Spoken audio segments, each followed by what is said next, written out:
सहनावतु सहनो भुनक्तु सह वीर्यं करवावहै तेजस्विनावधीतमस्तु मा विद्विषावहै। ॐ शान्ति शान्ति शान्तिः। ॐ पार्थाय प्रतिबोधितां भगवता नारायणेन स्वयं व्यासेन ग्रथितां पुराणमुनिना मध्ये महाभारतम् अद्वैतामृतवर्षिणीं भगवतीम् अष्टादशाध्यायनीम् अम्ब त्वामनुसन्दधामि भगवद्गीते भवद्वेषिणीम्। नमोऽस्तु ते व्यासविशालबुद्धे फुल्लारविन्दायतपत्रनेत्रम् येन त्वया भारततैलपूर्ण प्रज्वालितो ज्ञानमय प्रदीप प्रपन्नपारिजाताय स्तोत्रवेत्रैकपाणये ज्ञानमुद्राय कृष्णाय गीतामृतदुहे नमः। सर्वोपनिषदो गावो दुग्धा गोपालनन्दन पार्थो वत्स सुधीर्भोक्ता दुग्धं गीतामृतं महत्। वसुदेवसुतं देवं कंसचाणूरमर्दनं देवकी परमानन्दं कृष्णं वन्दे जगद्गुरुम्। यं ब्रह्मा वरुणेन्द्ररुद्रमरुता स्तुन्वन्ति दिव्यैस्तवैः वेदैः साङ्गपदक्रमोपनिषदैः गायन्ति यं सामगा ज्ञानावस्थिततद्गतेन मनसा पश्यन्ति यं योगिनो यस्यान्तं न विदुसुरासुरगणा देवाय तस्मै नमः। शङ्करं शङ्कराचार्यं केशवं बादरायणं सूत्रभाष्यकृतौ वन्दे भगवन्तौ पुनः पुनः। ईश्वरो गुरुरात्मेति मूर्तिभेदविभागिने व्योमवद्व्याप्तदेहाय दक्षिणामूर्तये नमः। चौथे अध्याय के 5वें श्लोक से पाठ करते हैं, या चौथे श्लोक से ही कर लेते हैं। अर्जुन उवाच अपरं भवतो जन्म परं जन्म विवस्वतः कथमेतद्विजानीयाम् त्वमादौ प्रोक्तवानिति। बहु श्रीभगवानुवाच बहूनि मे व्यतीतानि जन्मानि तव चार्जुन तान्यहं वेद सर्वाणि न त्वं वेत्थ परन्तप अजोऽपि सन्नव्ययात्मा भूतानामीश्वरोऽपि सन् प्रकृतिं स्वामधिष्ठाय सम्भवाम्यात्ममायया यदा यदा हि धर्मस्य ग्लानिर्भवति भारत अभ्युत्थानमधर्मस्य तदात्मानं सृजाम्यहम् परित्राणाय साधूनां विनाशाय च दुष्कृताम् धर्म संस्थापनार्थाय संभवामि युगे युगे संभवामि युगे युगे।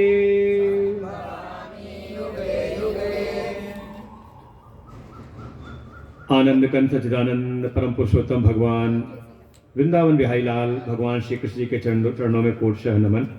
परमात्मा के अभिन्न स्वरूप प्रातः स्मरणीय परम श्रद्धेय परम वंदनीय अनंत श्री भूषित श्री सद्गुरुदेव भगवान के चरणों में कोटशः नमन वंदन। श्री शौनक वेद विद्यालय के आचार्य बटुकगण समुपस्थित समस्त भगवत भक्त श्रद्धा भक्ति स्वरूपी मातृशक्ति सबको हृदय से नमन वंदन। श्रीमद् भगवत गीता के इस चतुर्थ अध्याय जिसका नाम ही है ज्ञान कर्म संन्यास योग, जिसके अंतर्गत स्वयं भगवान ही अपना उपदेश प्रारंभ करते हैं। पूर्व के अध्यायों की भांति अर्जुन ने कुछ पूछा नहीं, लेकिन जो पूर्व के 2 अध्यायों में भगवान ने वेद वेदांत का जो सार सर्वस्व है, प्रवृत्ति रूप और निवृत्ति रूप जो धर्म है, ज्ञान योग और उसके उपायभूत कर्म योग, जो भगवान ने इस योग का उपदेश किया था। बैठ जाया करो, बीच में मत आया करो आके। हाँ पहले आया करो उसके लिए। हाँ रख दो। हाँ, थोड़ा हमें सत्संग की मान मर्यादा भी सीखनी चाहिए। जो आजकल प्रचलन है वो वास्तव में सही नहीं है। और नहीं तो अभी हमने शिव पुराण सुनाई थी तो वहां तो स्पष्ट यहाँ लिखा हुआ था हाँ अधिकारी निरूपण में कि जिस समय व्यास आसन पर व्यास जी विराजमान हो जाएं और कथा का वाचन प्रारंभ कर दें तो बीच में आकर के किसी प्रकार की भी औपचारिकताओं का निर्वहन नहीं करना चाहिए। देखो प्रवाह चल रहा था, दोष क्या है? अभी प्रवाह प्रारंभ हुआ, बीच में अवरुद्ध हुआ, तो इसका दोष किस पर जाएगा? ये आपकी समझ ले, इसको ना समझे कि आगे हमसे गलती ना हो। क्यों मना किया? मना इसलिए किया कि जो पूर्व में अपने समय से आए हुए जो बैठे हुए श्रोता थे और वक्ता उनको आधार बना के जो भी उपदेश कर रहे थे, आप जब बीच में सबके बीच आ गए तो इसलिए श्रोताओं को थोड़ा विवेक का साथ देना चाहिए। जो पहले आए उनको आगे बैठ जाना चाहिए। ठीक है, स्कूल में बैक बेंचर बने हुए थे, अब कम से कम सत्संग में तो आगे बैठ करके सुने ना। वो कमियां श्रोताओं की भी होती, वो सोचते हैं अच्छा कहीं ना कहीं हम लोग समझ जाते हैं कि शायद हो सकता है मन में हो अच्छा लगेगा तो बैठेंगे, नहीं अच्छा लगे तो उठ के चले जाएंगे। तो आगे आकर के बैठे, अपना स्थान आगे आकर के ले लें। और जिसके भीतर भी बिल्कुल व्यासपीठ को प्रणाम करना, भगवत विग्रह है उनको प्रणाम करना है इसका नियम, लेकिन व्यास जी के बोलने के पहले आप कर लें तो ठीक। और मान लो किसी कारण से आपको विलंब हो गया तो फिर जहां स्थान मिले वहां पर बैठ जाएं। और जब व्यास जी अपना प्रवचन विश्राम दें, आरती हो, उस समय आकर के आप अपने श्रद्धा सुमन अर्पण करें। ये है सत्संग की मर्यादा। क्योंकि आपको देखा होगा जैसे दुनिया में सत्संग चलते हैं वैसा यहाँ कुछ नहीं है। सीधे कम से कम समय और मुश्किल से कहते हैं 1.25 घंटे 1.5 घंटे प्रवचन होता है और केवल शास्त्र की बात, इधर उधर कोई बात नहीं। इसलिए बिल्कुल कम से कम हम मान के चल रहे हैं लक्ष्मी विहार के श्रोता है, प्रबुद्ध श्रोता है। जो नए हो उनको पुराने इशारा कर दिया करें कि भैया बैठ जाओ, बीच में मत जाओ, है कि नहीं? तो चलो हम प्रवेश करते हैं अपने मूल विषय में, श्रीमद् भगवद गीता का। इसे कहते हैं क्षेपक। वो आता है, पहले दूरदर्शन पे आता था रुकावट के लिए, तो खेद व्यक्त कर रहे थे। लेकिन ये जरूरी है, ना समझाया जाए तो हम कहीं ना कहीं सत्संग की मर्यादाओं को जान नहीं पाते। जो दुनिया में हम देख रहे थे वही करते रहते हैं, परिणाम जो सत्संग का प्रभाव भीतर आना चाहिए वो फिर आता नहीं। तो श्रीमद् भगवद गीता का 4th अध्याय, जिसका प्रारंभ भगवान ने स्वयं ही किया, अर्जुन ने कोई प्रश्न नहीं पूछा। जो पूर्व के 2 अध्यायों में भगवान ने प्रतिपादन किया था, गीता का जो प्रतिपाद्य है ज्ञान योग, सांख्य निष्ठा, आत्मनिष्ठा, ब्रह्म विद्या और उसके उपाय रूप में कर्म योग का उपदेश, उसी क्रम को आगे बढ़ाते हुए उसकी स्तुति करते हुए कि सामने जो श्रोता है अर्जुन, इसको हल्के में न ले लें। जैसे आजकल हम लोग ले लेते हैं अपने शास्त्रों के वचनों को, अपने वेद उपनिषद, हमारे पुराणों की कथाओं को। अरे वही तो कथा है जो हमने पहले सुनी थी, अभी उनके रहस्यों को नहीं जाना। कथानक तो सबको याद है, स्मरण में है, लेकिन उन कथाओं का जो विशेष रस है का उसको अभी हमने जाना नहीं और फिर हम उब जाते हैं, अरे बहुत कथा सुन ली। ऐसा भाव श्रोता के मन में न आए, इसलिए स्वयं भगवान ही इस उपदेश का, इस ज्ञान की महिमा को यहाँ पर स्थापित करने के लिए, इस ज्ञान की वंश परंपरा को यहाँ पर भगवान बताते हैं कि हे अर्जुन, ये जो तुझको मैं ज्ञान दे रहा हूं, स एव अयम, ये वही ज्ञान है जो मैं तुझको दे रहा हूं। कौन सा ज्ञान? जो सृष्टि के आरंभ में मैंने सूर्य को दिया था, उस विवस्वान सूर्य ने अपने पुत्र वैवस्वत मनु को, उसने अपने पुत्र इक्ष्वाकु को, और एवं परंपरा प्राप्तम, इस प्रकार से परंपरागत होते हुए ये राजर्षियों में ये सद्ज्ञान व्याप्त था, जन सामान्य में भी ये सब ज्ञान विराजमान था। लेकिन धीरे धीरे सकाले नेहमता, जैसे जैसे समय बीतता चला गया, और जैसे आप अपने मन को ही देख लो, 6-7 दिन आप सत्संग सुनते हो तो कहीं ना कहीं हमारा चित्त ज्ञान से ऊर्जावान रहता है, वैराग्य से ऊर्जावान रहता है, और भक्ति भी बड़ी प्रबल रहती है। सुनने के बाद जो आपने सुना उसको जब आपने भीतर धारण किया तो मन के तो निश्चय होता है कि अब ऐसे ही हम जीवन जिएंगे। लेकिन धीरे धीरे धीरे धीरे 1 हफ्ता बीते, 10 दिन बीते, महीना, 2 महीना, 6 महीना, साल भर, तो धीरे धीरे आप देखो तो जो ज्ञान हमने सुना था, जो एक प्रभाव भीतर उत्पन्न हुआ था, वो धीरे धीरे शिथिल हो जाता है, और ये संसार की कामनाओं के वशीभूत होकर के हम वही सामान्य जीवन पे फिर आ जाते हैं। इसीलिए आवश्यकता है कि समय समय पर सत्संग के द्वारा आप अपने आप की जो स्वयं की ये ज्ञान, भक्ति, वैराग की ऊर्जा है, इसको दोबारा दोबारा रिचार्ज करते रहो। है कि नहीं? जरूरत है कि नहीं? ऐसे ही कहा, ये धीरे धीरे समय बीतते हुए जब समाज के लोगों के मन के भीतर सांसारिक विषय वासनाएं, कामनाएं जब ज्यादा प्रबल हो गई, तो उन्होंने इस ज्ञान की उपेक्षा करना प्रारंभ कर दिया। जैसे आज ही के समय देखा जाए, अब कह रहे थे कि हमारे विद्यार्थी ये रोज पाठ नहीं करते, यही पढ़ते हैं, वेद का अध्ययन करते हैं, हमारे वैदिक शास्त्रों का ये अध्ययन में लगे हुए हैं। इसलिए प्रणम में है आज के समय, इनकी आयु पर ना जाएं।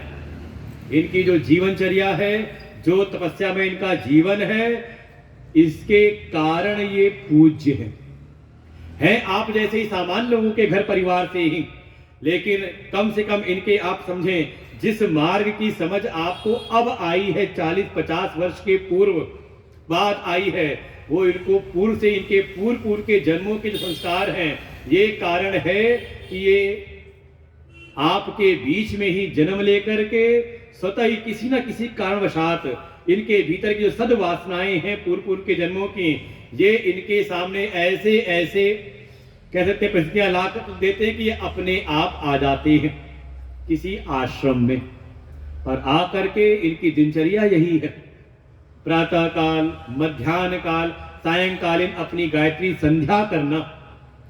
और समझे, हमारे यहाँ ब्राह्मण का महत्व इस अध्याय में आने वाला है, वर्णाश्रम गुण कर्म विभाग यो।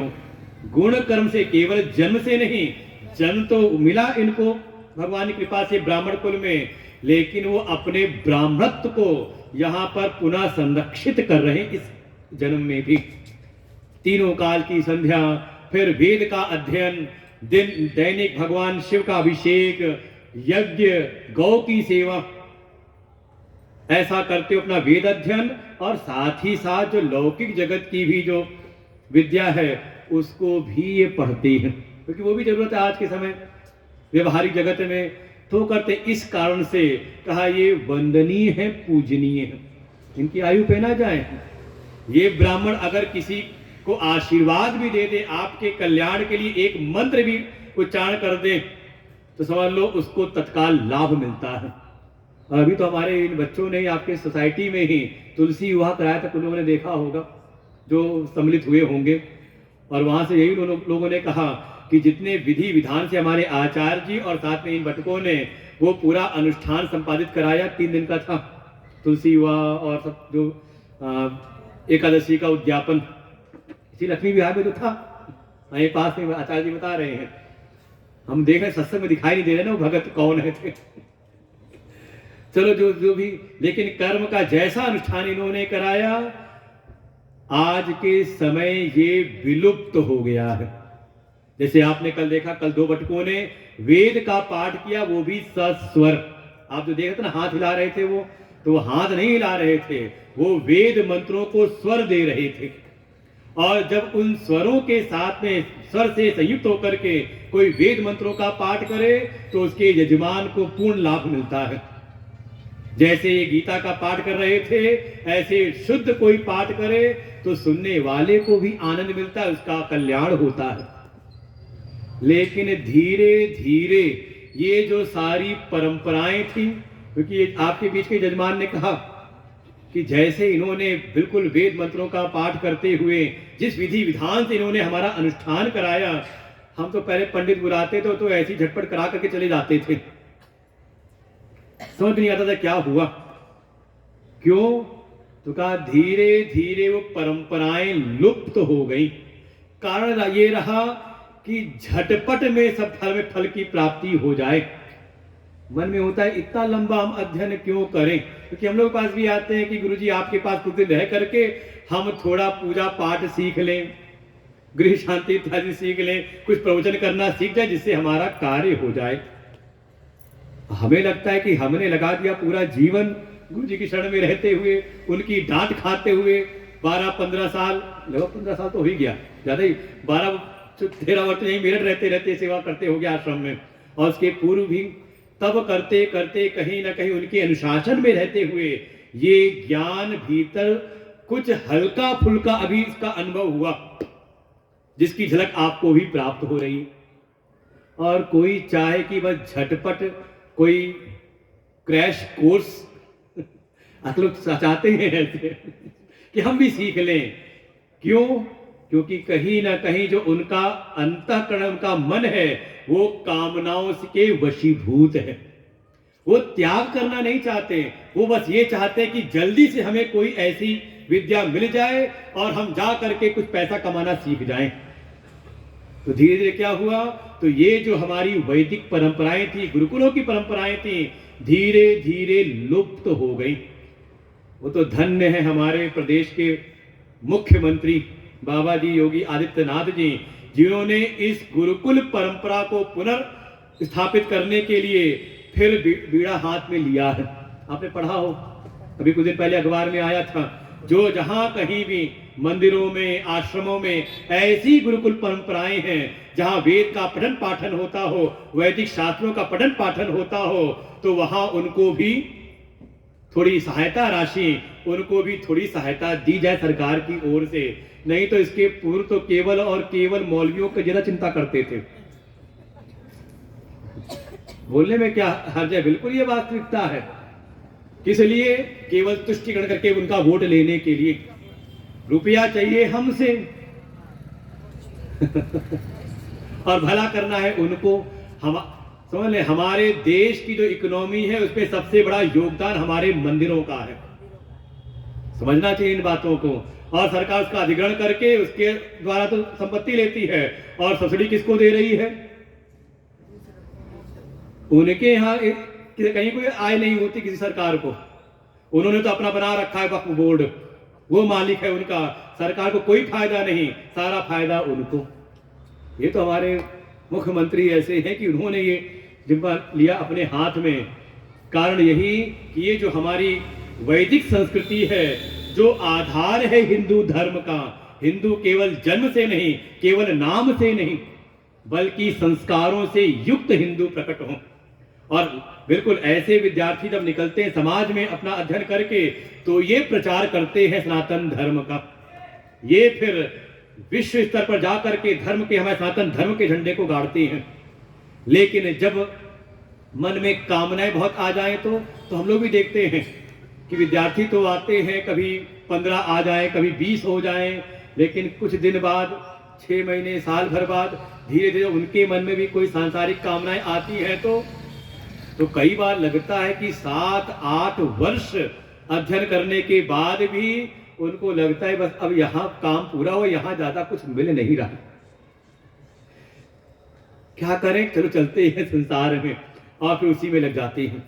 भगवान उसी और संकल्प कर रहे हैं, जब संसार के लोगों के भीतर वो संयम का बल नहीं रहा, त्याग की भावना नहीं रही, तो धीरे धीरे इस ज्ञान की वो करने लगे उपेक्षा। जैसे आज के समय भी अभी यहीं पर कोई सांसारिक कोई ऐसा कोई कुछ लगा दे, यहां पर हो जाए कोई मेला वोला, तो वहां खूब भीड़ आ जाएगी। लेकिन जब ये ज्ञान की बात है तो, और हम भी कह सकते कम से कम कुछ तो धर्म को संभाल रखा है हमारी माताओं ने, मातृशक्ति ने।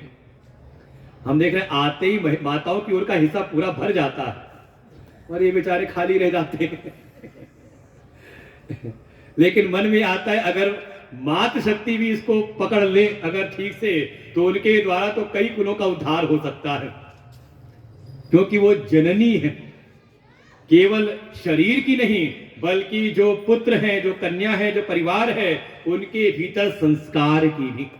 क्योंकि बच्चा सबसे पहले अगर कुछ सीखता है तो मां से सीखता है। इसलिए हम भी मान के चलते हैं कि माताएं हैं तो चलो हमारा काम कुछ हद तक ठीक हो रहा है। कम से कम माताएं ये बात सीखेंगी तो बच्चे को कुछ तो सिखाएंगी, इसमें से भी कुछ नहीं तो हो सकता है अपने देवता को भी कुछ सिखा दे। क्योंकि आज के देवता भी देवियों की बात ज्यादा सुनते हैं कि नहीं सुनते।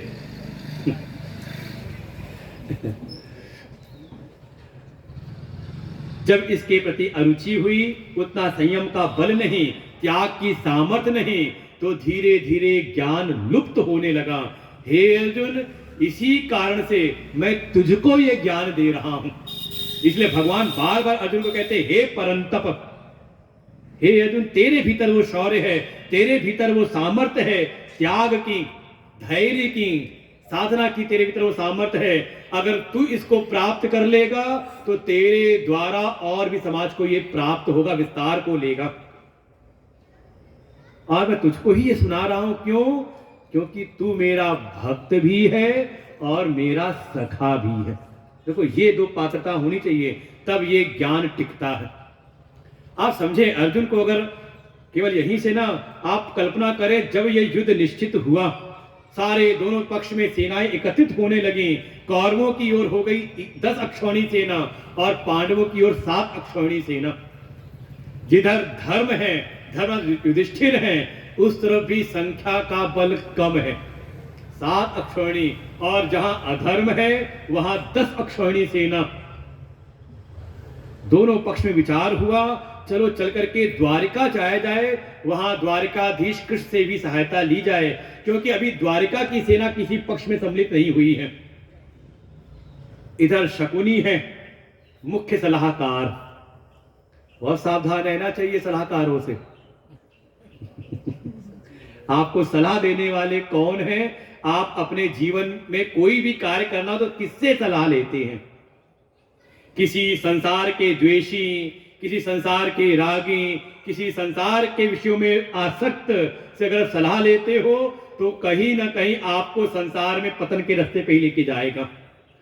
और आपके जीवन में कोई सद्गुरु है, श्रोत्रिय ब्रह्मनिष्ठ अगर कोई सद्गुरु है तो समझ लो आपके जीवन में ये संसार की उन्नति भी कराएगा, और साथ ही साथ जो जीवन का परम लक्ष्य है निश्रेयस, निष्कर्म्य, मोक्ष का, उसको भी आपके जीवन में सिद्ध कर देगा। इसलिए आवश्यकता होती है गुरु की, केवल गले में जाके कंठी डालने के लिए नहीं।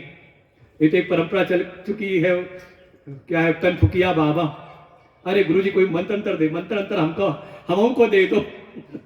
प्रभु ये तरफ बोलते हैं मंत्र लेने वाले, अभी लोग कुंभ जाएंगे प्रयाग में तो वहां खूब आ जाएंगे पंडालों में कि बाबा जी मंत्र अंतर देते हैं कि नहीं देते हैं। क्या करना है, हाँ कोई मंत्र ले लिया और बस कंठी पहन ली, हो गया काम। गुरु अर्थात जो निरंतर जिनकी शरण में रह करके हम अपने जीवन के लिए दिशा प्राप्त करें, जो हमें दिशा दे, उन्हीं को कहा गुरु। इसलिए गुरु का एक नाम है देशिक, शंकर देशिक कहा, जो हमें दिशा, उंगली से दिशा दिखा करके, अपने सद्वचनों से दिशा दिखा करके हमारे मार्ग को सन्मार्ग में लेके जाए। तो सलाहकार कौन है? कौरवों के पक्ष में जो दुर्योधन है, इनके सलाहकार है शकुनी, साथ में सहायक हैं दुशासन और कर्ण। कितने हो गए? 4। ये 4 का गुट है। तभी से चल पड़ी परंपरा, कौन है? का चांडाल चौकड़ी। भगवान बचावे ऐसे संगत से। शकुनी ने कहा दुर्योधन तू खुद जा वहां पर, ये 10 अक्षौहिणी सेना जो एकत्रित हुई है इसमें दुर्योधन स्वयं नहीं गया, केवल दूत भेजा, सब आकर के सम्मिलित हो गए। ऐसे हस्तिनापुर की प्रतिष्ठा थी। लेकिन द्वारिका के लिए शकुनी ने कहा दुर्योधन तू खुद जा, क्योंकि वो तेरे संबंधी है। और संबंध भी क्या? भगवान कृष्ण और दुर्योधन समधी हैं।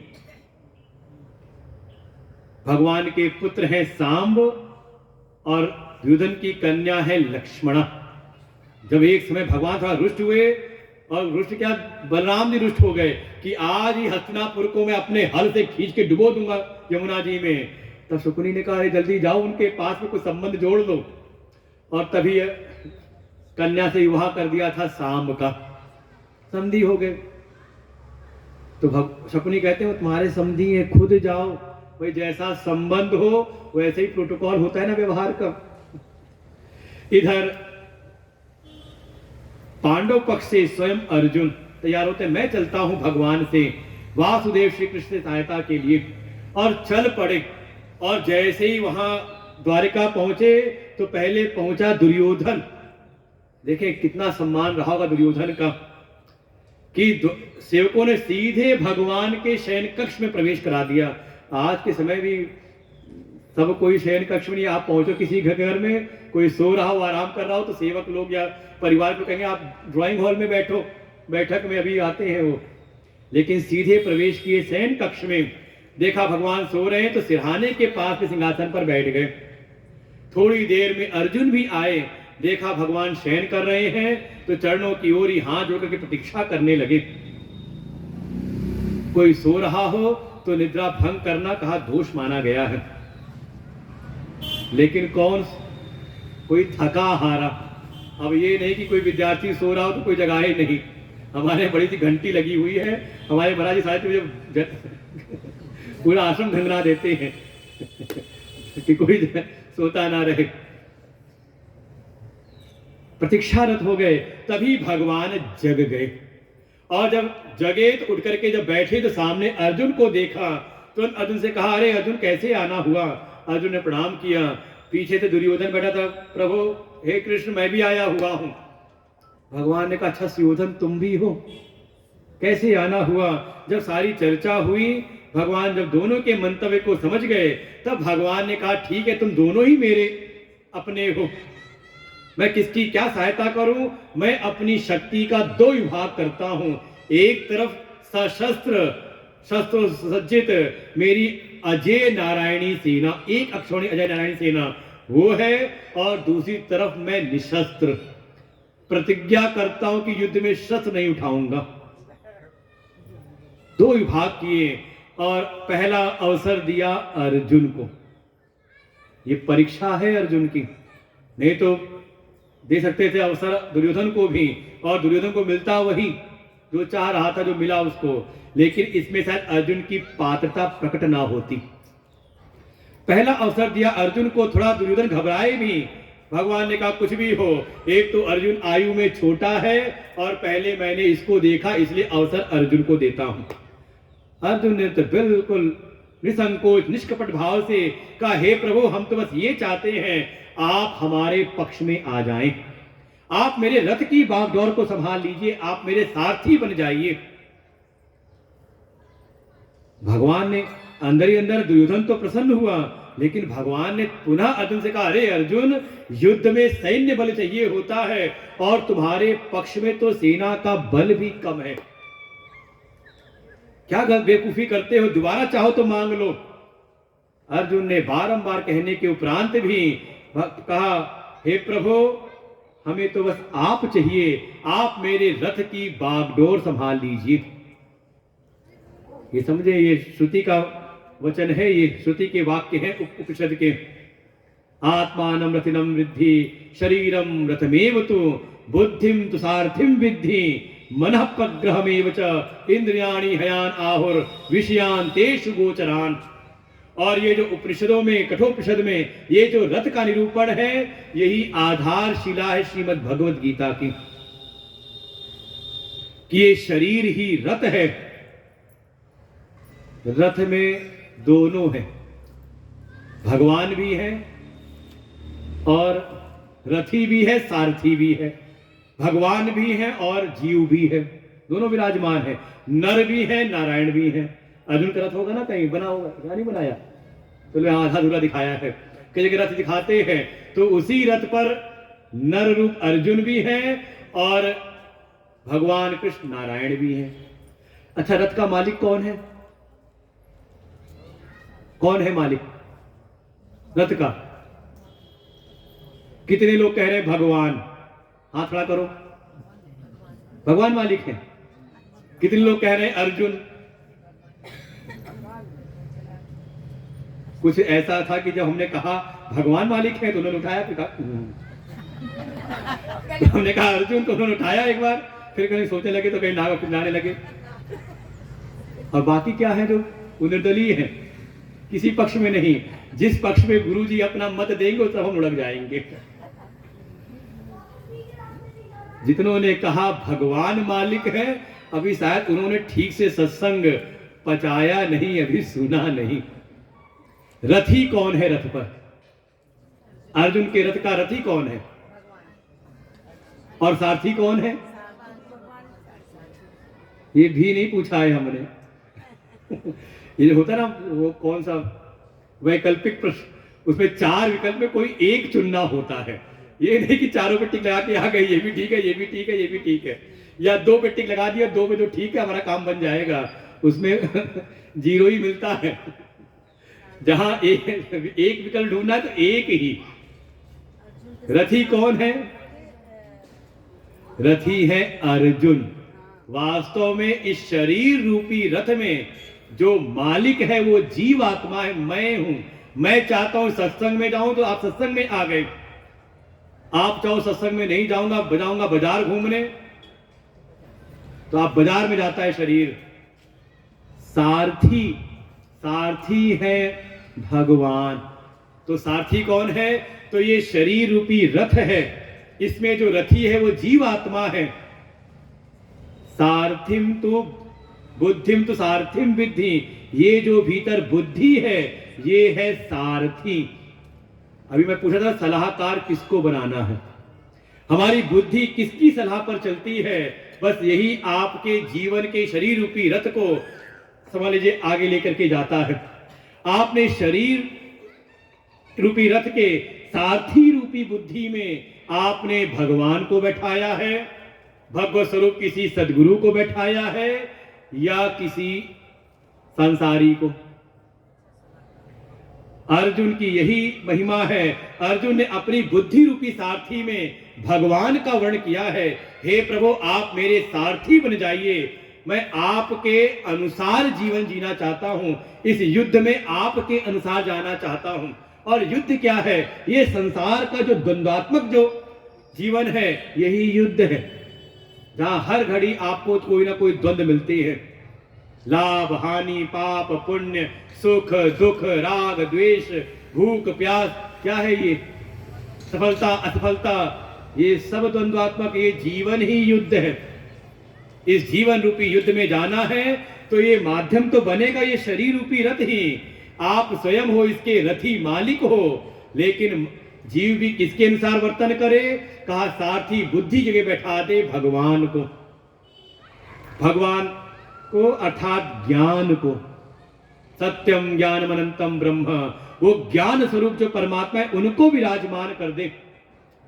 या भगवान के जो उपदेश है श्रीमद् भगवत गीता, इसको बुद्धि में बैठा ले, फिर जीवन में उसके हर जगह उसको शांति समृद्धि की प्राप्ति होती है। और यही गीता जी का अंतिम निष्कर्ष भी है। यत्र योगेश्वर कृष्ण यत्र पार्थो धनुर्धर तत्र श्री विजयो भूते ध्रुवा नीतिर्मतिर्मम।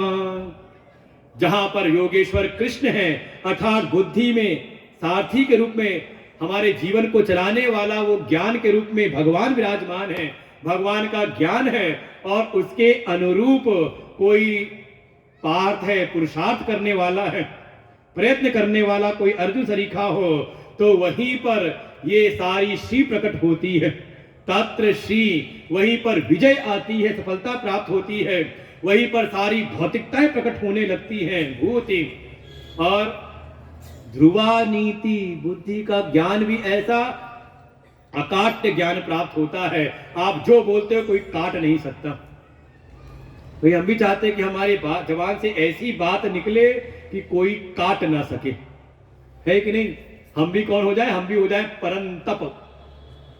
अर्जुन को नाम दिया ना परम तप का, जिसके खड़े होते ही सामने कोई खड़े होने की हिम्मत ना करे। चाहते कि नहीं चाहते ऐसा? अरे यही तो चाहते हैं कि हम जो बोलते हैं वही ब्रह्म वाक्य हो जाए। भैया मेरे के परिवार एक कहावत ही है, पंचों की राय सर माथे पर, लेकिन खूंटा मेरा है इंगे या इत्थे खड़ेगा, यही खड़ेगा। चाहते तो हैं, लेकिन होगा कैसे? कहा जब अपनी सारथी रूपी बुद्धि में हम भगवान के इस ज्ञान को बैठा दें। और अर्जुन ने यही किया है। हे प्रभु, आप मेरे रथ की बागडोर, और बागडोर मन क्या है? कहा ये घोड़े की लगाम होती है ना, घोड़े तो इंद्रियां हैं, और इंद्रियों रूपी घोड़े की जो लगाम मन है वो भगवान के हाथ में है। इस ज्ञान के अनुसार लगाम चले, तब हमारे जीवन का उत्कर्ष होता है।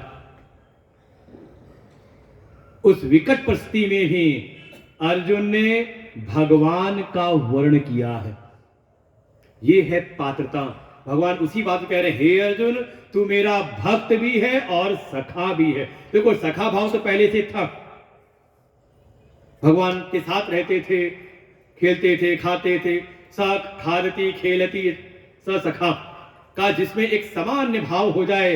देत लेत मन शंक न धरई, जहां लेने देने में कोई शंका ना हो, संशय ना हो, तो कहते हैं हमारे सखा है। एक स्नेह की बात है, एक विश्वसनीयता की बात है। और भक्ति, भक्ति अर्थात परम प्रेम, परम समर्पण। सातु अस्मिन् परम प्रेम रूपा अमृत स्वरूपा च, ये है भक्ति। जब ये दोनों भाव आकर के, विश्वसनीयता भी, रक्षति इति विश्वास, वो प्रभु मेरी रक्षा करने वाले हैं। भाई देखो, आपका कोई मित्र है तो किस लिए मित्र है? केवल सुख में आकर के रबड़ी खाने के लिए? कहा दुख में आपको लगा कि अब यहां पर झगड़ा होने वाला है और सामने वाला है तगड़ा, पता नहीं हमारे हाथ पैर ना तोड़ दे, बत्तीसी ना तोड़ दे। आपने फोन उठाया तो किसको फोन मिलाया? पहले जिस पर आपका विश्वास है कि हमारी एक आवाज पर वो स्वयं तो आएगा, चार को और इकट्ठा कर लेगा, है कि नहीं? किसको याद करते हो? दुख की घड़ी में भी जो साथ खड़े होने वाला हो, जो ऐसा जिस पर आपका विश्वास हो, उसको आप कहते हो ये हमारे सखा है कि नहीं? तो ऐसा ही भगवान पर तो विश्वास हो ना। जैसे ध्रुव जी का विश्वास है, जैसे प्रहलाद का विश्वास है। सामने मृत्यु खड़ी है और कहते हैं मेरी रक्षा करने वाले तो प्रभु है। कहां रहता है? जब कहा है खंबे में भी रहता है, तो अपने भक्त के वचन को सत्य करने के लिए भगवान जड़ खंबे से प्रकट हो जाते हैं। सत्यम विधातुम निजवृत्य भाषितम। भगवान को कोई आवश्यकता नहीं, तो सर्वव्यापक है, कहीं से ही प्रकट हो जाए। जग निवास प्रभु प्रगटे अखिल लोक विश्राम। जग में उनका निवास है, कहीं से प्रकट हो जाएं। लेकिन भक्त ने कहा मुझको तो जड़ खंबे में दिख रहे हैं, तो भगवान खंबे से भी प्रकट हो गए। ऐसा विश्वास तो हो। हम तो डर डर के करते हैं, पता नहीं भगवान करे न करे, तो थोड़ा दुनिया में भी कुछ बना के रखे रहो, रुपया उपिया, कुछ अपने संगी साथी हो। ये आश्रय भाव, अब आगे भी आएगा आश्रय के ऊपर। दो चीजें अगर आपके जीवन में आ जाएं तो समझ लो आप भगवान के भक्त हैं। मैया सक्त मनः पार्थ योगम युंजन मदाश्रय। आपके चित्त की आसक्ति किसमें है और आपकी बुद्धि किसमें आश्रय को ढूंढती है?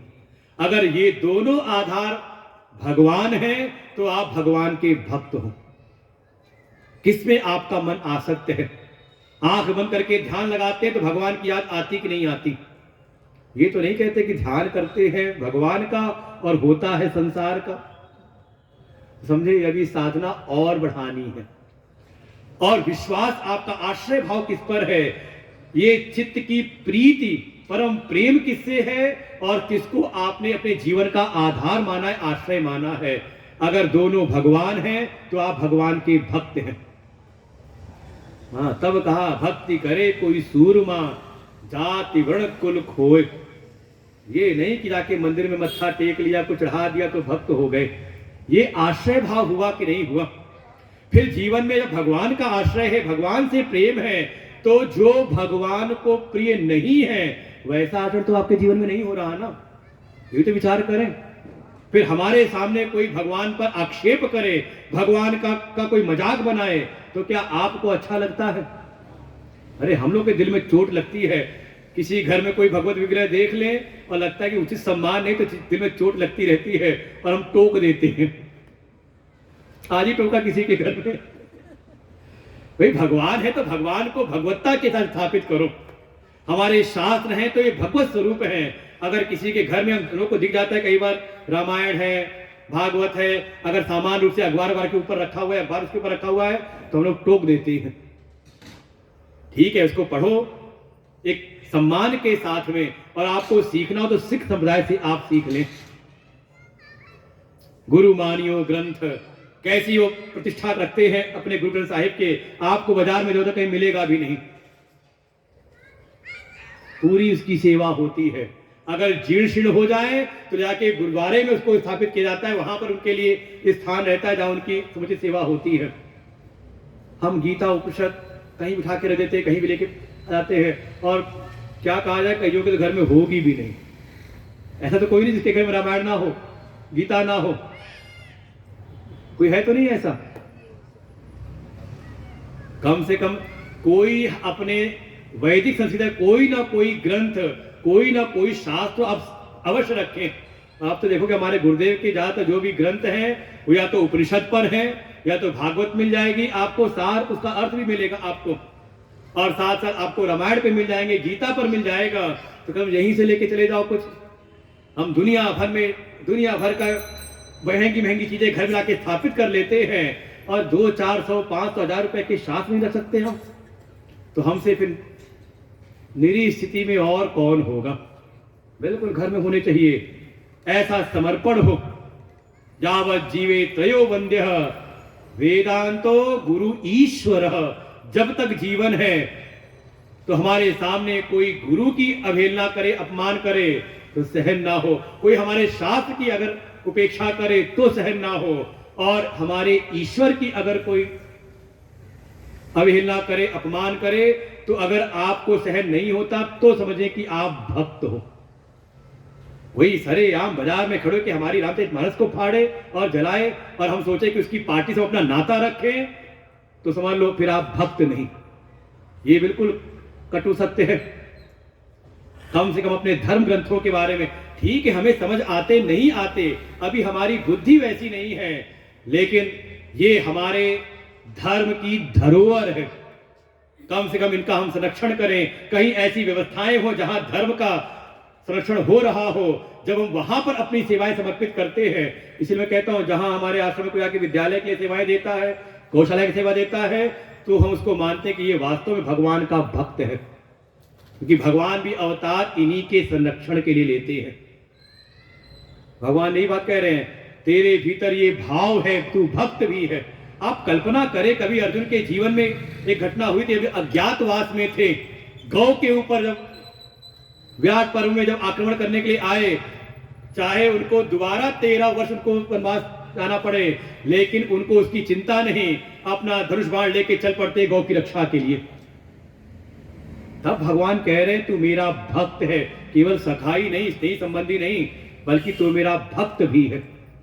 ऐसा कोई हो तो भगवान कहते हैं ये जो मेरा रहस्यमय ज्ञान है उसको मैं प्रदान करता हूं। और आगे जो 12वें अध्याय में 10वें अध्याय भगवान कहेंगे, अरे मैं तो उसके भीतर बैठ करके तेषाम एवानुकंपार्थम अहम अज्ञान जन्म तमः, मैं तो उसके अंतःकरण में बैठ करके आत्मस्वरूप से उसके भीतर के अज्ञान सारे तमस को मैं भस्म कर देता हूं और उसके भीतर एक ज्ञान की ज्योति प्रकट हो जाती है।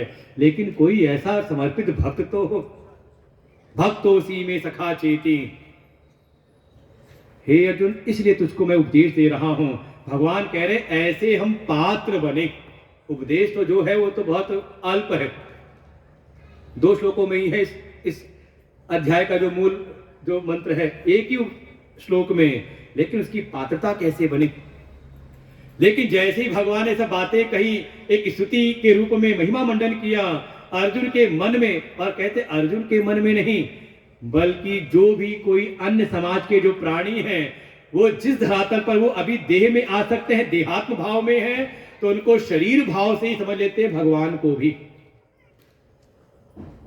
तो ऐसे उनके भीतर आशंका आने की संभावनाएं हैं, उसी भाव को अर्जुन प्रकट कर देते हैं। हे प्रभु, आप कह रहे हो आपने दिया था उपदेश सूर्य को, लेकिन सूर्य तो सृष्टि के आदि में हो गए थे और आपका जन्म तो अभी हुआ है, अपरम भवतो जन्म, अभी द्वापर युग में हमसे कुछ वर्ष पूर्व आपका हो गया है। तो ऐसे इसको कैसे मैं सुसंगत समझूं। ये जो कहीं ना कहीं विरोधाभासी लग रहे हैं, इसमें अविरोध कैसे मैं समझूं कि ये दोनों संगत है, इसमें कोई ऐसी कोई विसंगति नहीं कि आप ही ने वो ज्ञान उनको दिया था और परंपरा से चला आ रहा है। कथम एतत्, कैसे मैं जानूं। हे प्रभु आप बताइए। और भगवान फिर उपदेश देना प्रारंभ करते हैं और यहीं से भगवान स्थापना करते हैं अवतारवाद की। मैंने कहा था पहले दिन, यहाँ पर कुछ विषय हैं। मूल तो है ज्ञान के द्वारा, ज्ञानेन, ज्ञान के द्वारा कैसे कर्म संन्यास करें, ये तो मुख्य विषय है। लेकिन इसके अंतर्गत जो एक अनुसांगिक जो है विषय, वो है 4: अवतारवाद, पुनर्जन्म, 12 प्रकार के यज्ञ और वर्ण व्यवस्था। ये सब भगवान इस 4थे अध्याय में। 4था अध्याय तो 4 विषय जरूर याद रखना। अवतार क्या है, पुनर्जन्म का रहस्य क्या है, फिर वर्ण व्यवस्था क्या है, और चौथा 12 प्रकार के यज्ञ। तो ये है ना 4था अध्याय, तो 4 विषय दिमाग में बैठ जाए। ऐसे पढ़ाते बच्चों को। जल्दी बैठ जाता है। इस प्रकार से भगवान अब उपदेश प्रारंभ करते हैं। श्लोक पढ़ते हैं हम लोग। श्री भगवानुवाच बहूनि मे व्यतीतानि जन्मानि तव चार्जुन तान्यहं वेद सर्वाणि न त्वं वेत्थ परन्तप। भगवान पुनः अर्जुन कहते हैं, हे अर्जुन, हे परंतप, क्या बताऊं, मैं भी और तू भी। देखो, मैं च तब, मैं भी और तू भी, ये शब्द ढूंढ लेना बीच में। मैं दिया हुआ है और तब और चार्जुन से च ले लेना। ये मत कहना कि हाँ किसी ने कहा मैं समझ गया इस बात को। भगवान कह रहे बहूनि मे व्यतीतानि जन्मानि तव चार्जुन। हे अर्जुन, भगवान कह रहे हैं, हे अर्जुन, तुझे पता है मेरा जन्म हुआ था, कब हुआ था? का 4 जून को। लोग एक बार अपना निकाल लेते हैं अर्थ। भगवान कह रहे ना, मैं जन्मानी 4 जून, तो 4 जून को नहीं, चा को अलग कर लेना, चा अर्जुन। मैं च तव बहूनि व्यतीतानि जन्मानि। हे अर्जुन, मेरे और तेरे भी, हम दोनों के ही बहुत सारे जन्म व्यतीत हो चुके हैं। तूने भी जाने किस किस योनियों में कई जन्म लिए हैं, और मैंने भी कई कई बार जन्म लिया है। अच्छा, तो प्रभु आप भी जन्म लेते हो, मैं भी जन्म लेता हूं, तब तो हम दोनों हो गए बराबर ना? तो नहीं हुए बराबर, एक जैसे हो गए। हमारा भी जन्म हो रहा है इस भव चक्र में, हम भी आ रहे हैं संसार में, मर धर्म संसार में, और प्रभु आप भी आ रहे हो। अंतर क्या है फिर हम दोनों में? चलो फिर कंधे पे हाथ रख के घूमते हैं, सैर सपाटा करें, तो आप हमारे जैसे हो गए ना। भगवान कहे रुको रुको रुको, अंतर है। क्या अंतर है? तो अगले पंक्ति में कहा, ये जितने भी जन्म हुए हैं मेरे और तेरे, इन सब को अहम तानि वेद, तानि सर्वाणि वेद, उन सब को मैं तो जानता हूं। लेकिन अर्जुन, हे परंतप, न तुम वेत्थ, तू नहीं जानता। अच्छा, आपको पता है कि इससे पहले कहां जन्म हुआ था आपका? क्या बने थे? इंद्र बने थे कि मक्खी मच्छर बने थे इसके पहले? कोई पक्का थोड़ा कि मनुष्य ही थे पहले। और कई बार होता है ना, वो कई बार बचपन में ही ना वो पहचान कर लेते हैं, जो थोड़ा इन सब गति अगति को जानने वाले पहचान लेते हैं कि इसके पहले ये कहां था। जैसे मान लो कोई बच्चा ऐसा हो, उसको जा कितना उठा के बैठा हो और वो भाग भाग करके कहीं चारपाई के नीचे घुस जाए, बेड के नीचे घुस जाए, लेट के चले, तो समझ लेते कहीं ये सरकने वाला कोई जीव तो नहीं था। कोई अच्छा ऐसे दिख जाए जो हर समय रोता ही रहे, लगे अरे सब लुटा पिटा सा रहे हमेशा, तो लगता है जरूर ये कहीं ना कहीं दुख वाली जगह से आया हुआ है। कहां से? जहां रुलाया जा रहा हो, कहां पे? नरक से। और कोई ऐसा हो जो हर समय प्रफुल्लित दिखाई दे, चाहे कैसा भी बड़ा प्रसन्न रहे, हर समय थोड़ी उदारता भी उसको देने की हर चीज में, तो लगता है कि जरूर ये स्वर्ग से आए हुए हैं, सुख का अनुभव करके आए हुए हैं, है कि नहीं? ये पहचान है, हमारे शास्त्रों में वर्णित है सबका सब। भगवान कह रहे, हे अर्जुन, अंतर इतना है कि उन सारे जन्मों को तो मैं जानता हूं कि मैं कब, कहां, कैसे आया था, लेकिन तू नहीं जानता। एक बच्चे ने पूछा, ईश्वर जीव भेद सकल कहूं समुझाई। ये हमारे मानस में प्रश्न है, ईश्वर और जीव का भेद क्या है? भगवान राम से पूछा लक्ष्मण जी ने। कहो ज्ञान और विराग अरुमाया, और वहीं पूछा ईश्वर जीव के भेद को। किसी बच्चे ने पूछा, अरे गुरुजी ये बताइए ईश्वर और जीव में भेद कितना, क्या है भेद? उन्होंने बड़ी सरल भाषा में कहा, तू पूछता है और वो नहीं पूछता। अच्छा, प्रश्न किसके मन में आता है? जो अज्ञान में पड़ा हो, जिसको ना पता हो, भाई जो चीज के जिस विषय के बारे में आप जानते हो तो क्यों पूछोगे? भाई कोई चीज ऐसी दिखाई जिसके बारे में आप नहीं जानते तो आप पूछोगे ये क्या है, कैसे है? तो उन्होंने बस ऐसे कहा तू पूछ रहा है क्योंकि तू अज्ञान में पड़ा हुआ है, और वो नहीं पूछता क्यों? क्योंकि वो सर्वज्ञ है। घुंघरू के या चीटी के पर घुंघरू बांधे वह को भी साई, उसको भी वो सुनता है, जानता है, वो है सर्वज्ञ। देखो हम कहीं ना कहीं उन्हीं के अंश हैं। ईश्वर अंश, जीव अविनाशी, तो हम अंश, उस अंशी के ही अंश हैं। तो तत्वता तो हम दोनों, हमें समानता है, तो जो भेद है वो भेद है मात्रा में। हमारे गुरुदेव के कुछ बैग आ रही है हमारे पास, बाहर डाउन कर दे दो बाहर वाले को। भाई अधिकारी वो है जो अंदर आके सुन रहे हैं, शुरू में चलाया करो आवाज, बाद में धीमी कर दिया करो, नहीं तो लोग घर में बैठे सुन रहे हैं। कम से कम कहा के सुने भाई, रॉयल्टी तो दे कम से कम ज्ञान की। वो बैग आ रही ना आवाज गूंज करके।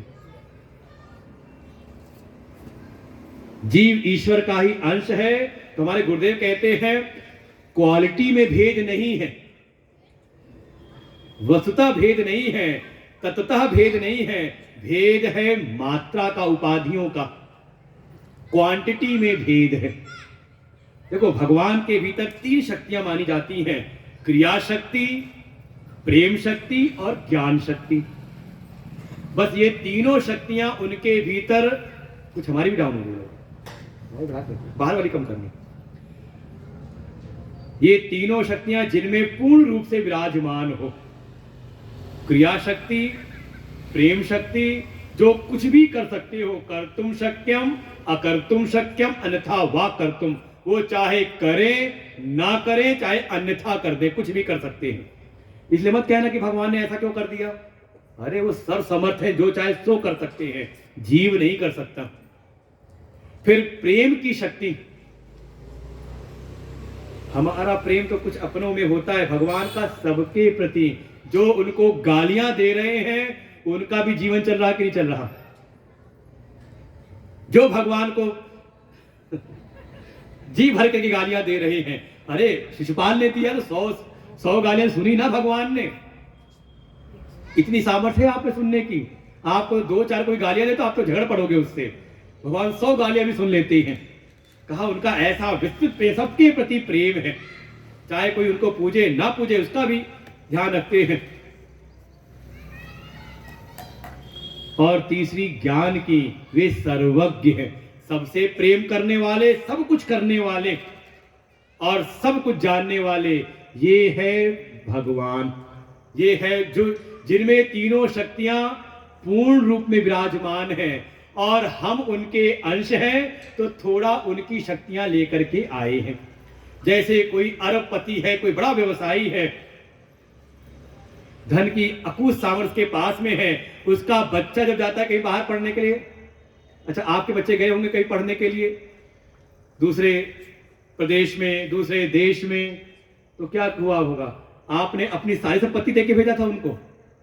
वो जब आपके पास से गए तो आपने थोड़ा अपनी सामर्थ्य का अंश उसको दिया, ले बेटे तू अपना काम चलाना। यही करते हो ना, थोड़ा थोड़ा अंश देते हो कि सारा लिख देते हो? बेटा तू जा रहा है, पता नहीं तुझे वहां क्या मिले ना मिले, तू सब लेके जा। किया कभी किसी ने?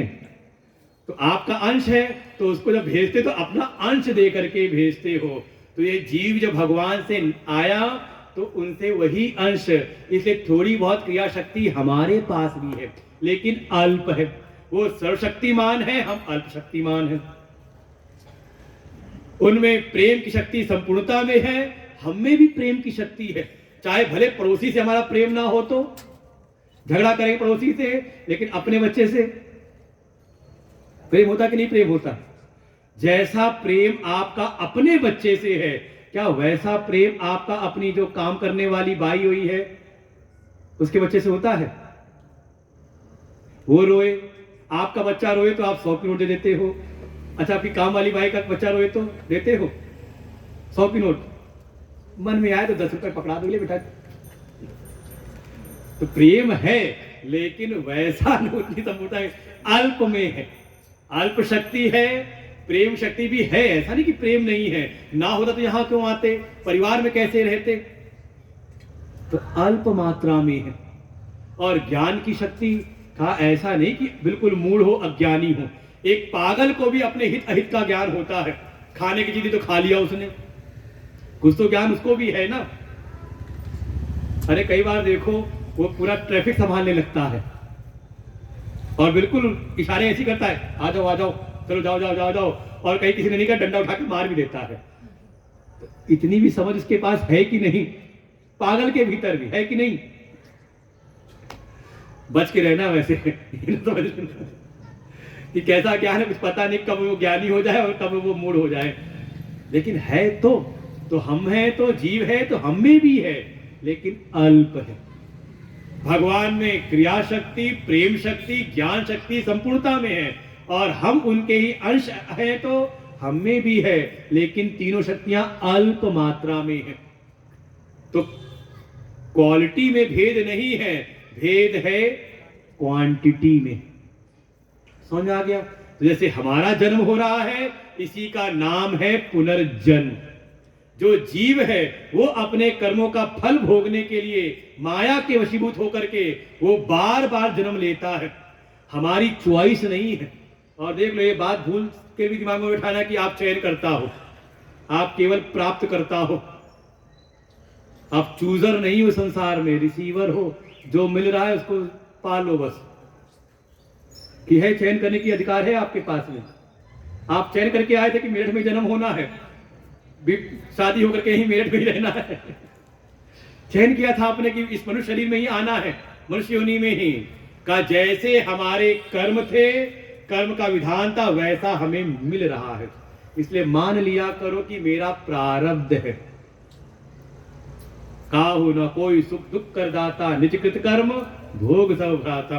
इतना समझ में आ जाए तो बड़ी निश्चिंता रहती जीवन में। अपने कर्मों का सुधार करके रखें, सब हमारा ही किया हुआ है, हम बिल्कुल प्राप्त करता है, चयन करता नहीं है कि हमने चयन किया था। हाँ ठीक है, हमने कुछ चाहा था, कुछ उसमें का हो गया, लेकिन कोई ऐसा यहां पर बैठा हो कह दे कि नहीं हमने जो जो चाहा सब हुआ है? कोई है ऐसा कहने वाला? तो कह दोगे तो यहीं पे मैं फिर वो कर दूंगा जो आपने सोचा भी नहीं होगा। यही जीवन का समझ लो आनंद है। आप शास्त्र को समझे, गीता जी हमारे मन की बात है, पढ़ो, अपना इसको समझने का प्रयास करो तो एक आनंद अनुभूति होती है। कठिन नहीं है, दुनिया में कह के कठिन है कठिन है, कठिन लग रही गीता जी, जब तक नहीं समझा ठीक प्रकार से तब कठिन है। लेकिन भगवान आते हैं तो निज इच्छा निर्मित तनु माया गुण गोपार, तो वही भगवान अवतार लेते हैं और जीव का होता है जन्म। कैसे होता है तो वो है छठा श्लोक, अजोपि सन्नव्ययात्मा भूतानामीश्वरोऽपि सन् प्रकृतिं स्वामधिष्ठाय संभवाम्यात्ममायया। भगवान कह रहे, अब बता रहे कैसे, कथम, कैसे मैं जन्म लेता हूं। तो पहले कह रहे अजोपि, अजन्मा होते हुए भी, जो जन्म मृत्यु से परे हैं, अजन्मा है, अजन्मा होते हुए भी सन अव्ययात्मा, सन अव्ययात्मा कहा, व्यय आपने सुना, आय व्यय का हिसाब, जो खर्च होता रहे, जिसमें विनाश होता रहे, जिसमें कमी होती रहे, उसको कहते हैं व्यय। और जिसमें किसी प्रकार का कोई विनाश ना हो, जो अविनाशी हो, भगवान कहते हैं मैं अविनाशी तत्व होते हुए भी। देखो जीव है तो उसमें कुछ बढ़ता घटता रहता है, उसके कर्मों की पूंजी बढ़ती घटती रहती है, उसके पाप पुण्य बढ़ते घटते जाएंगे। लेकिन भगवान कहे वो अव्यय आत्मा, उसमें किसी प्रकार का कोई भी, वो समझ लो जीव तो बद्ध है, लेकिन भगवान नित्य शुद्ध बुद्ध मुक्त है। कोई माया का कोई बंधन नहीं, कोई कर्मों का कोई बंधन नहीं, वो तो कर्मों के अध्यक्ष हैं, कर्मों का विधान करने वाले हैं, उनमें कोई कर्मों का लेश नहीं होता, लेप नहीं होता, इसीलिए वो अव्यय है। हम नहीं हैं, हम तो विनाशी हैं, हमारी कुछ पूंजी बढ़ती है, कुछ घटती है कर्मों के अनुरूप। हमारे भीतर का ज्ञान बढ़ता है, घटता है। देखो तीनों शक्तियां भगवान में, ये तीनों शक्तियां सदैव पूर्ण रूप में रहती हैं, और जीव में हमारे भीतर कभी ज्ञान बढ़ जाता है, बड़े ज्ञानी हो जाते हैं, और जरा सी समस्या आई जीवन में तो सारा ज्ञान छू मंतर हो जाता है। कभी तो प्रेम का एक अतिरेक रहता है, और कभी अरे ऐसी कठोरता आती कि लोग भी देख कर चंबित हो जाते हैं। क्रिया शक्ति, कभी तो लगता है इतना जोश, इतना उत्साह, कुछ भी कर डालूंगा, इधर का उधर कर डालूंगा, और कभी लगता है आज क्या हो गया, बस जांच करवाए कहीं विटामिन डी तो नहीं कम हो गया, विटामिन बी विटामिन तो नहीं कम हो गया हमारे भीतर का। क्या हो रहा है? घटता बढ़ रहा है। लेकिन भगवान में अव्यय है ये सारी शक्तियां। भूतानाम ईश्वरोपि सन, सारे भूत प्राणियों का जो भी उत्पन्न हुए हैं उन सब के स्वामी, सबका ईशन करने वाले, सबका संचालन करने वाले होते हुए भी, सर्वज्ञ, सर्वसमर्थ, सर्वप्रेमी होते हुए भी भगवान कह रहे मैं संभवामि, मैं भी प्रकट होता हूं। कैसे?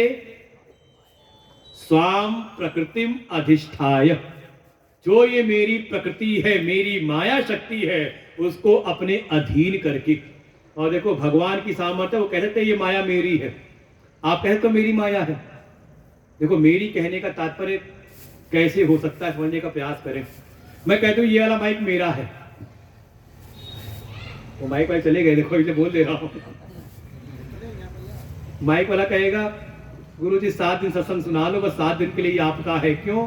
क्योंकि 7 दिन के लिए किराया भरा गया है कि नहीं? ये टेंट पंडाल मेरा है। क्यों? क्योंकि 7 दिन के लिए इसका हमने मूल्य चुकाया है। लेकिन वही मैं कह दूं ये पुस्तक मेरी है, ये घड़ी मेरी है, ये माला मेरी है, क्यों? अब ये 7 दिन के लिए नहीं है, जब तक ये है तब तक मेरी, क्यों? इसका हमने मूल्य चुकाया है कि नहीं? या तो जिसका आपने मूल्य चुका रखा है तो उसको आप कह सकते हो कि ये प्रॉपर्टी मेरी है। स्वाम कहने का अधिकार आपको तभी मिलेगा, ये नहीं मूल्य चुकाया किसी और ने और अपना अधिकार जमा दो, वो भी दावत। या फिर मेरापन आप तब कह सकते हो कि जो सामने वाला जो भी वस्तु है, जो चीज भी है, उसकी सत्ता आपके बिना न रहे, अविना भाव हो, हमारे बिना उसकी कोई सत्ता ही ना रहे, तब आप कह सकते हो कि ये मेरा है संसार में कुछ ऐसा जो आपके बगैर ना रह सकता हो? अरे आप लोग खूब दावा ठोकते हो, जब तक मैं हूं तब तक मौज कर लो। सब आटे दाल का क्या भाव पता चल जाएगा जिसे हम नहीं रहेंगे। कहा तो नहीं? आप कह रहे हो ये भी मिथ्या भ्रम है जीवन का, जब तक मैं हूं तब तक ठीक है, सब ठीक है। आप भ्रम में मत रहना, कुछ भी आपका नहीं है। क्योंकि आप जब नहीं रहते हो, आप 1.5 घंटे आ गए सत्संग में, बच्चे बड़े खुश होंगे, दादी गई अब तो टाकी करने वाली, दादा गए, मम्मी गई है अभी सत्संग में, अभी मौज से रह लो। कोई आपके बगैर सब इंतजार कर रहे आपकी गद्दी हथियाने के लिए। बड़े बड़े सूरमा आए और अपना झंडा गाड़ा, कहते ये पृथ्वी पर मेरा अधिकार है। तब पृथ्वी मां भी ऐसे ही हंसती जैसे अभी आप हंस रहे हो। वो सोचती बहुत आए सूरमा, अधिकार जमा के चले गए, तुम भी एक दिन चले ही जाओगे। वास्तव में कोई कहने का अधिकारी है तो भगवान कह सकते हैं कि सब कुछ मेरा है। ये जो इसको उत्पन्न करने वाली जो माया है, प्रकृति है, ये मेरी है, क्योंकि वो मेरे अधीन रहती है। मया दक्षेण प्रकृति, ये भी 9वें अध्याय में आएगा। भगवान कहते हैं मेरी सत्ता में, मेरे अध्यक्षता में रह करके प्रकृति कार्य करती है। भगवान इसी बात को गोस्वामी जी कह देते हैं, एक रचई जग गुण बस जाके, प्रभु प्रेरित नहीं निज बल ताके। तो सरल करके गोस्वामी जी कह देते इसी बात को। इसलिए मानस को, राकेश मानस को हल्के मत लेना, गीता और हमारे वेदों का ही सार सर्वस्व है, समझने की बात है। बस थोड़ा उसको मथना पड़ता है, कथाओं के बीच में निकालना पड़ता है मक्खन। गीता जी सीधे दिया हुआ मक्खन है, मक्खन लो और इस्तेमाल करो। वहां तो आपको मथना पड़ेगा पूरी रामायण को, तब ये सार निकलेगा। भगवान कहते हैं अपनी जो माया शक्ति है उसको अपने अधीन करके भगवान अगर इस माया जगत में आते हैं तो माया के परवश नहीं बल्कि अपनी माया को परवश करके आते हैं। इसलिए जगह जगह गोस्वामी जी बात कहेंगे, भगवान राम है तो कौन है, तो कहेंगे माया मनुष्यम हरिम, जो माया से अपनी माया से मनुष्य बने हुए हैं। देखो कुंजी है गीता जी, एक एक श्लोक से आप सारे शास्त्रों को खोल सकते हो। ये मास्टर की, हमारे गुरुदेव कहते हैं उपनिषद और गीता समझ लो मास्टर की है।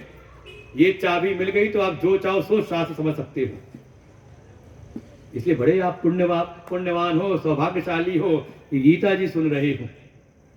नहीं तो रहने सारे प्राणों को सुनने के बाद ये सार मिलता है। स्वाम प्रकृतिम अधिष्ठाय संभवामि आत्माया, भगवान कहते हैं मेरी अपनी लीला है, मैं अपनी माया को अपने परवश करके मैं प्रकट होता हूं। अंतर समझ में आए ना? जीव भी आता है लेकिन उसका होता है जन्म। क्यों? क्योंकि उसके पास जो शक्तियां हैं वो अल्प हैं। उसका माया पे वश नहीं है, वो आता है तो माया के वशीभूत होकर के। हमारे एक महाराज श्री कुछ पद परम आदरणीय परम श्रद्धेय स्वामी अखंडानंद जी महाराज सरल भाषा में कहते, सदुकड़ी भाषा में, अंतर कितना है जीव और ईश्वर में? बस माया का ही अंतर है। कहा जिसकी चोटी माया के हाथ में, जिसको माया नचाती है, कहा वो है कौन? कहा हम सब जीव है। और जिसके हाथ में माया की चोटी, जो माया को भी नचावे, इसलिए नाम है मायापति। माया के जो स्वामी हैं वो कौन है? बस वही ईश्वर है। तो दोनों आते हैं लेकिन जीव परवश होके आता है, उसको ज्यादा ज्ञान नहीं, ज्यादा ज्ञान प्रेम नहीं, सबसे ज्यादा क्रिया शक्ति नहीं, सब अल्प में है, इसलिए उसका होता है पुनर्जन्म। अपने कर्मों के माया के परवशों के बार बार उसको जन्म लेना पड़ता है। लेकिन भगवान आते हैं तो माया के अधीन नहीं है, इसलिए उनके जन्म को हम कहते हैं उनका अवतार हुआ है तो उनकी अखंड महिमा, अजो है, अज है, अजन्मा है, अविनाशी हैं, सारे सृष्टि के वो संचालक हैं। लेकिन वो अपनी उस महिमा से थोड़ा नीचे उतर आते हैं, इसलिए नाम दिया अवतार। अव माने नीचे, नीचे उतर आना, अवतार, यही अंतर है। रहते सब इसी पृथ्वी पर ही है। अच्छा मान लो कभी जेल देखी है आपने? ना समझ में आया दृष्टांत तो समझ लो इस दृष्टांत को। जेल देखी है आपने? अरे असली की ना देखी, फिल्म तो देखी है ना। कौन जाता है उसमें जेल में? जो अपराधी हो, कैदी हो, बस वही जाता है, वहां जेलर नहीं जाता।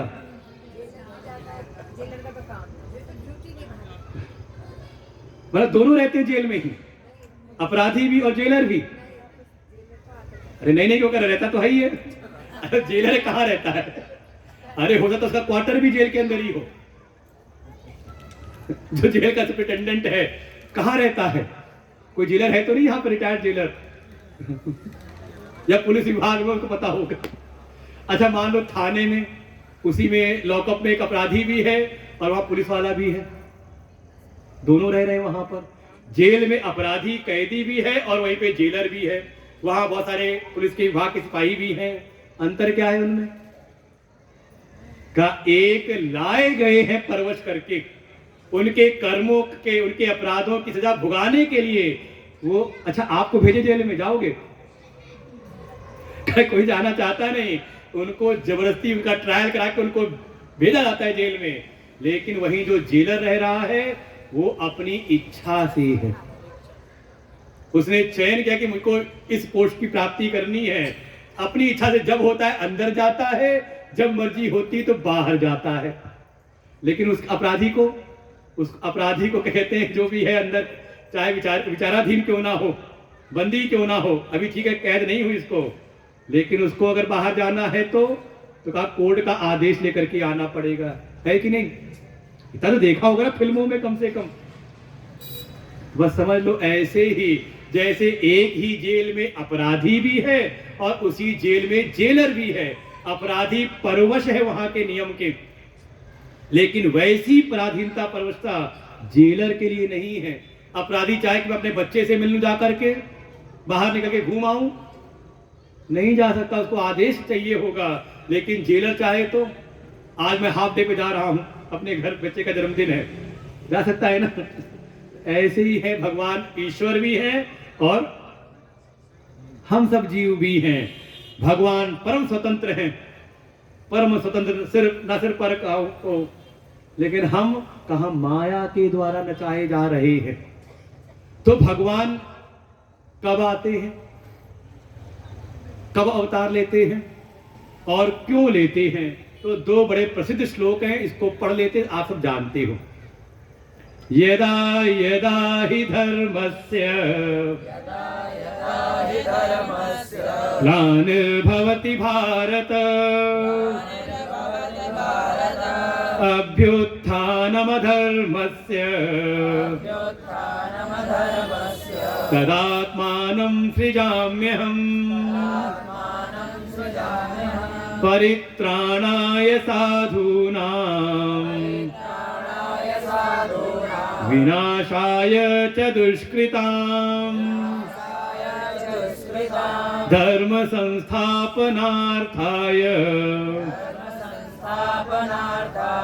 संभवामि युगे युगे। तो कब आते हैं भगवान? ये श्लोक तो सबने याद किया होगा, बचपन में संस्कृत में श्लोक लिखने के आते थे, तो हमने भी यही दो श्लोक याद किए थे 7वीं 8वीं क्लास में जब संस्कृत थी। तो बताइए होगा कब आते हैं? तो कहा यदा यदा, जब जब धर्मस्य ग्लानिर्भवति, जब जब धर्म की हानि होने लगती है, तदा आत्मानं सृजाम्यहम्। लेकिन केवल धर्म की हानि नहीं, अभ्युत्थानम अधर्मस्य, अधर्मस्य अभ्युत्थानम। एक तरफ तो धर्म की हानि होने लगती है और अधर्म की बढ़ोतरी होने लगती है। भगवान कह रहे तदा आत्मानम, तब मैं स्वयं को ही इस धरा पर प्रकट करता हूं, सृजामि अहम, मैं अपने आप को प्रकट करता हूं, अपना सृजन कर लेता हूं, अवतार ले लेता हूं। जब जब धर्म की, वास्तव में समाज के जब प्राणी धर्म का अनुकरण न करते हुए अधर्म को ही धर्म समझ के चलने, जीवन जीने लगते हैं, तभी भगवान का अवतार होता है। तो किसी ने सुना तो कहा अच्छा भगवान ऐसे जन्म लेते हैं, अब तो मैं आज से अधर्म ही करूंगा, कोई धर्म का पालन नहीं करूंगा, देखो भगवान फिर प्रकट हो जाएंगे। महात्मा जी से जिसके सामने कहा, महात्मा जी का तेरे जैसे छोटे मोटे के लिए तो पुलिस वाले ही ठीक हैं, 2 डंडा मारेंगे अगले दिन ठीक हो जाएगा। धर्म की विशद व्याख्या है, कई प्रकार से हमारे धर्म को व्याख्यायित किया गया है। एक सामान्य धर्म है, जीवन की परिस्थितियां सामान्य हो तो हमारे वेद सामान्य धर्म का प्रतिपादन करते हैं, सत्य शौच इत्यादि, धैर्य धीति इत्यादि 10 लक्षण गिनाए हैं। धीति क्षमा तमोस्तेयम शौचमिंद्रिय निग्रह धी विद्या सत्यम क्रोध दशकम धर्म लक्षणम। ये मनुस्मृति में 10 लक्षण बताए हैं धर्म के। थोड़ा संयम हो, धैर्य हो, सत्य का पालन करने वाले हो, अस्ते धर्म का चोरी ना करें, बड़ों का मान सम्मान करें, ये सब एक सामान्य स्थिति तो ये करें। लेकिन अगर स्थिति सामान्य ना हो तो हमारे वेद ही विशिष्ट परिस्थितियों में विशेष धर्म का भी उपदेश करते हैं। और कभी आ जाए आपत्काल तो वहां पर धर्म का जो विधान है वो कुछ समय के लिए हट भी जाता है, उसको कहा आपद धर्म।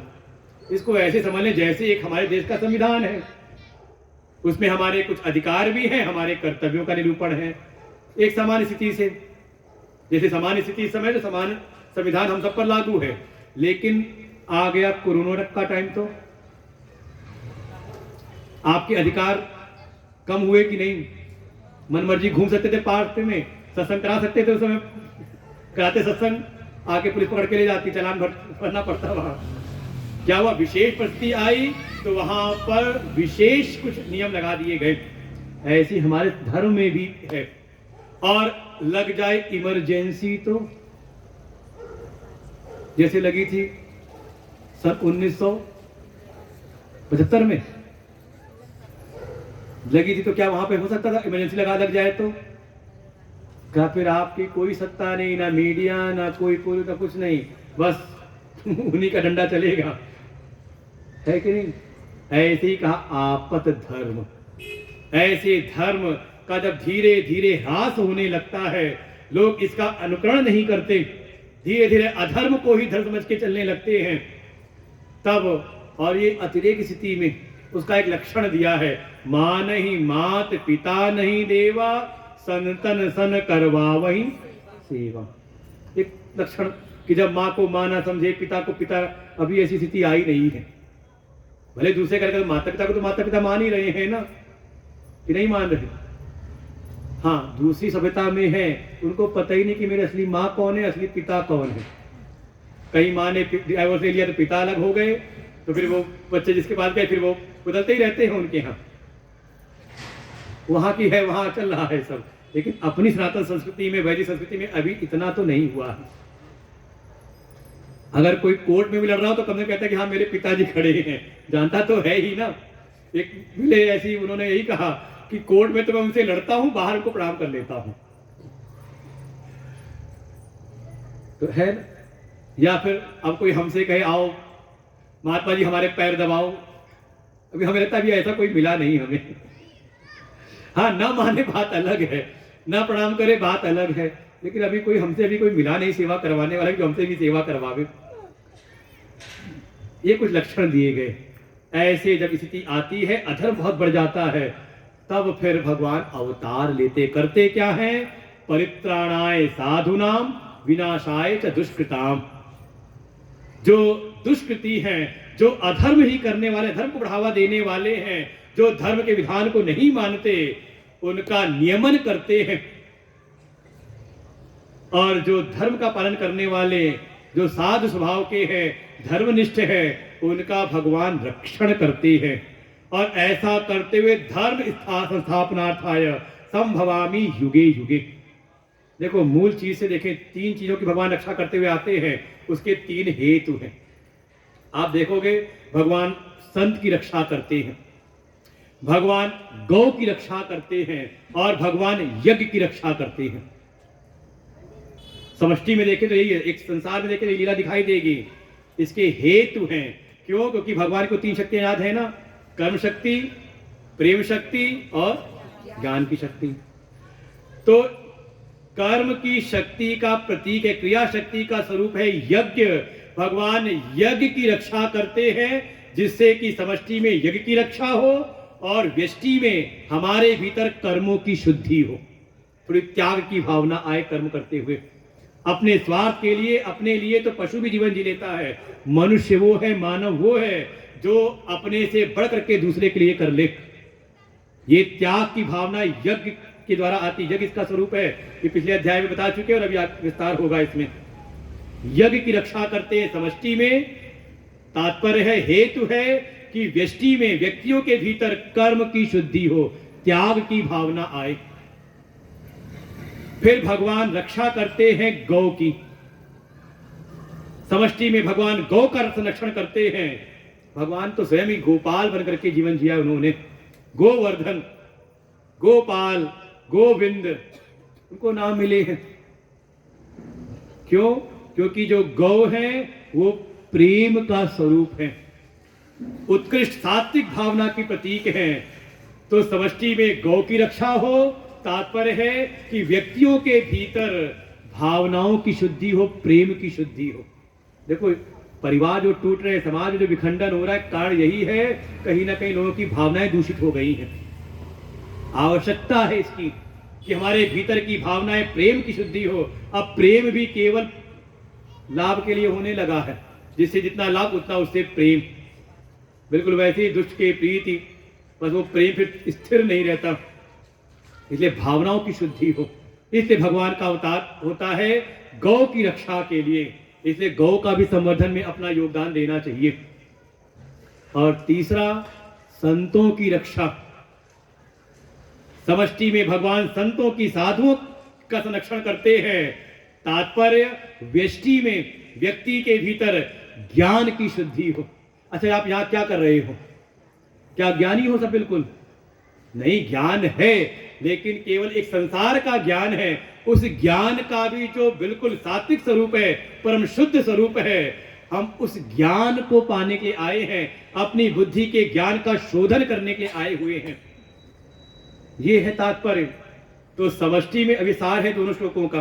हमने कहा था ये श्लोक आपने पढ़ रखे हैं, सुन रखे हैं, ज्यादा नहीं सुनाएंगे, ये तो 3 दिन इसी में लग जाएगा सुनाते सुनाते।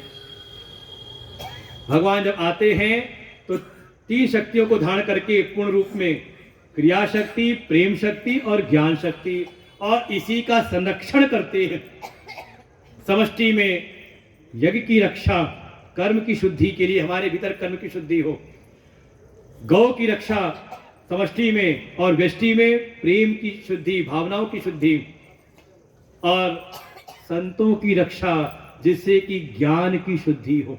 जो शुद्ध ज्ञान है, शुद्ध का ज्ञान है, परम शुद्ध परमात्मा का ज्ञान है, वो हमें प्राप्त हो, तब जीवन में वो परम शांति, वो परम नैष्कर्म्य, तब वो घटित होता है। ऐसा उपदेश किया। तो भगवान अवतार लेते हैं, जीव का होता है पुनर्जन्म। 2 सिद्धांत हो गए। फिर अवतार कैसे लेते हैं? तो अपनी माया शक्ति को अपने अधीन करके। लेकिन जीव जब आज का जन्म होता है तो माया के अधीन होकर के वो आता है। भगवान अपने अधीन करके आते हैं और जीव अधीन हो करके आता है। अंतर समझ में आ गया? पुनर्जन्म और अवतार। फिर अवतार कब लेते हैं?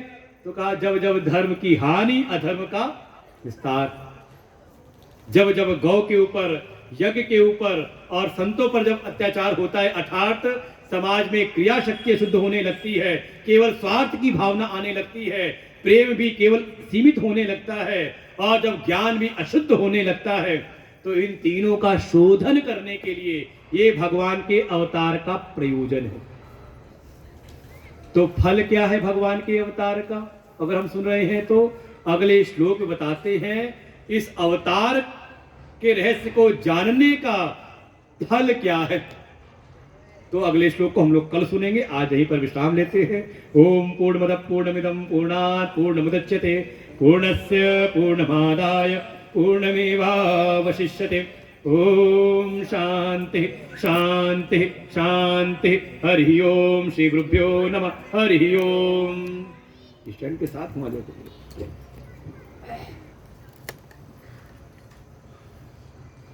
कुल व्यास भगवान की, श्री कृष्णचंद्र भगवान की।